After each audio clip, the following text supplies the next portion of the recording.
day everyone. I'm Andre Ordoyo, former Supreme Student Government Auditor. And I am Abigail Rabanal, former Supreme Student Government Vice President. And we are your masters for today's ceremony.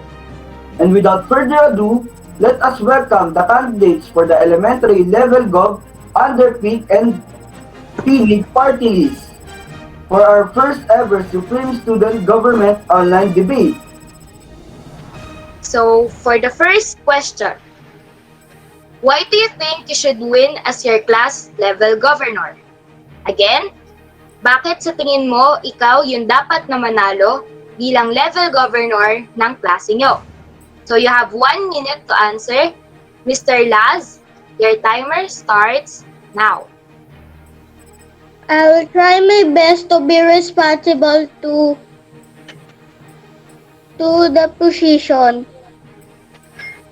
Thank you. Okay, thank you, Mr. Laz Binay. Now, let's proceed to Miss Angela Leachon. Same question po. Why do you think you should win as your class level governor? Bakit sa tingin mo, ikaw yung dapat na manalo bilang level governor ng klase nyo? You have 1 minute to answer. Timer starts now. Gusto po tumulong sa mga students.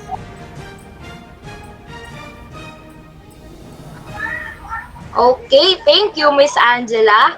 Now, next is Mr. R.C. Raton. So, same question. Why do you think you should win as your class level governor? So, you have... Because I am dedicated, honest, and responsible to lead my classmate and schoolmate. Okay, thank you, RC. So, now, our next is Mr. Nathan Oximoso from Peak Party List. So, why do you think you should win as your class level governor? You have 1 minute and timer starts now.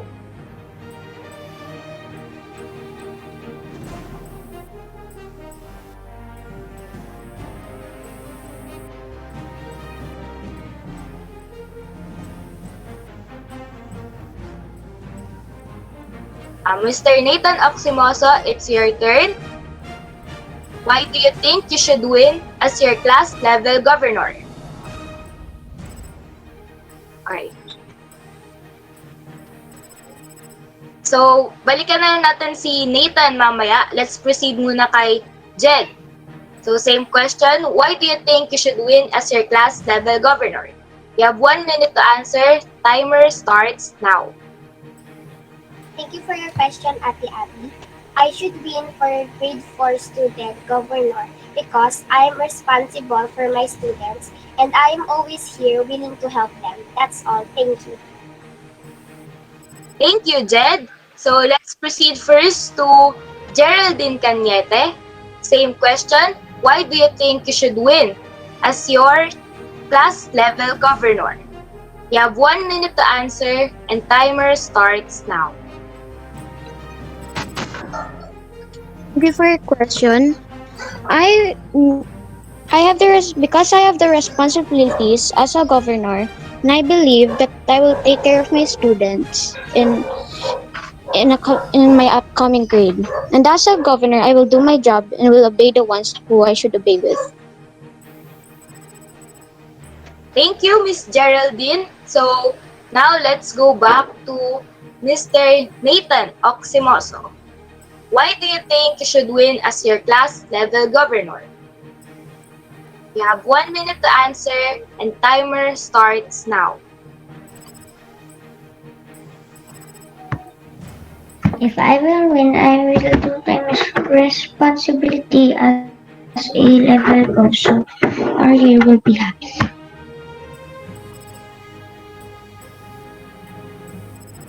Okay, thank you.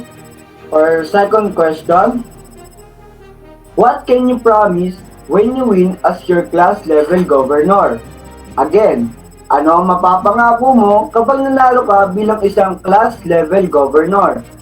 So from Teenage Party List, Mr. Laz Binay, meron ka pong 1 minute para mag-answer. Your timer starts now.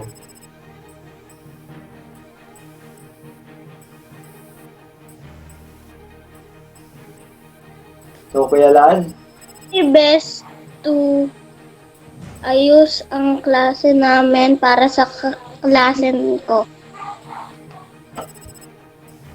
thank, thank you, Kuya Laz.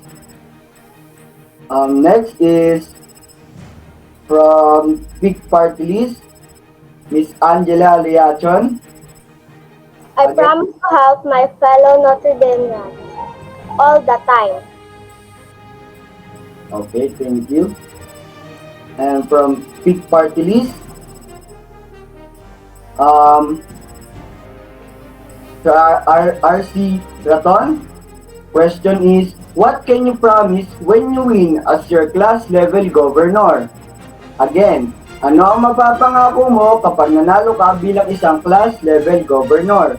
Your 1 minute starts now. I will promise to help my classmates and give them motivation to succeed. Okay, thank you. And now from Pick Party List, Mr. Nathan Oximoso. Question is, what can you promise when you win as your class level governor? Again, ano ang mapapangako mo bilang isang class level governor? I will promise I will do my best as a level governor. Thank you. And next, from Tinig Party List, Miss Jed, Sir Jed B. Delaluya. Question, what can you promise when you win as your class level governor? Again, ano ang mapapangako mo kapag nanalo ka bilang isang class level governor?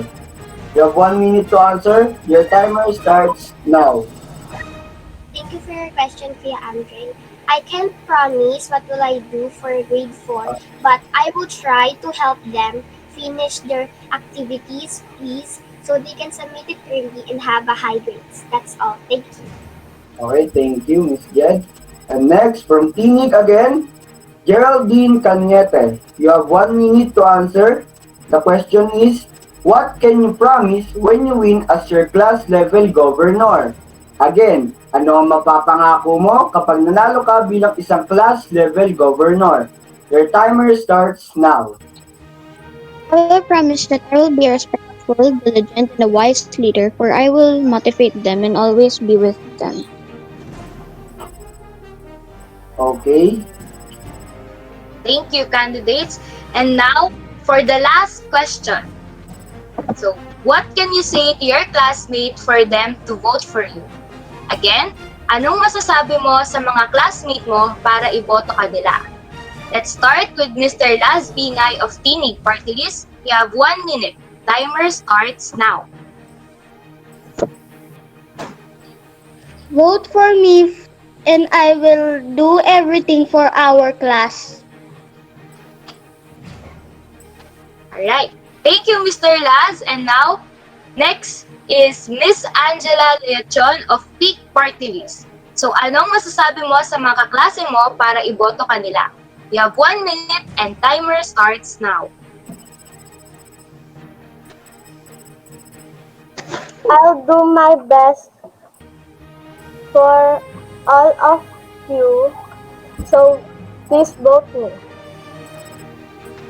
Thank you, Miss Angela. Now, moving on to Mr. RC Roton of Tinig Party List. You have 1 minute. Vote for me. I am responsible and will do my best to help you all. Thank you, Mr. RC Roton. And now next is Mr. Nathan Oximoso of Peak Party List. Anong masasabi mo sa mga kaklase mo para iboto ka nila? You have 1 minute and timer starts now.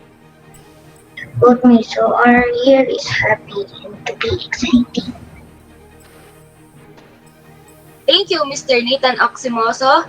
And now, Miss Jed Delaluya, what can you say to your classmates for them to vote for you? You have 1 minute and timer starts now. Good morning, Metrodanians. Please vote for me and my Tinig Party List. We will make this school year better and more fun and excited. and I will be a good and positive leader for my grade 4 responsibility. Thank you. Thank you, Miss Jed. And now our last but definitely not the least, Miss Geraldine Cañete. What can you say to your classmates for them to vote for you? 1 minute and timer starts now. I will say that I will do anything for the room in order for it to be bully free and offense free, for them to have a relaxing start.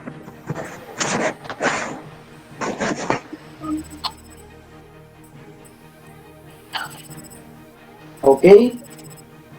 Alright, that ends out our first ever Supreme Student Government online debate for elementary level governor. Congratulations and good luck to all the candidates. Once again, I am Abigail Rabanal. And I'm Andre Ordoyo. Thank you and keep safe, everyone.